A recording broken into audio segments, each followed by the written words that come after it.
saudaraku, ikhwan fillah, mujahid, mujahidah 212.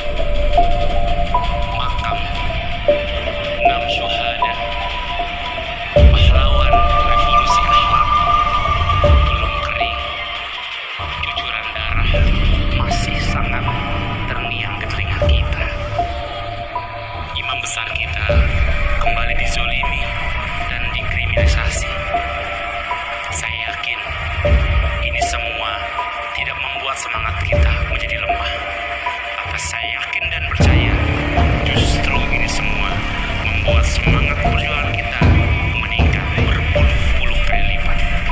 Oleh karenanya, insya Allah di hari Jumat tanggal 18 Desember 2020 jam 13.00 di depan Istana Negara akan ada aksi dari anak DKI, dan insya Allah saya akan hadir di sana untuk melanjutkan perjuangan kita semua demi tegaknya keadilan.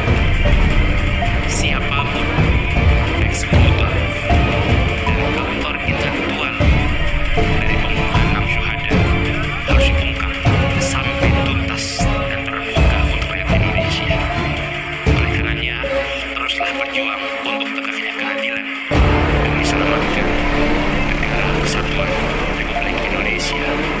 Jangan lupa, bagi yang hadir tetap wajib jaga protokol kesehatan, wajib pakai masker, jaga jarak, jaga wudhu, dan harus tertib dan jaga kebersihan.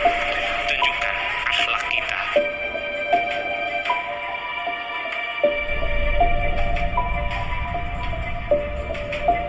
Tunjukkan akhlak kita di mata umat Islam, di mata Indonesia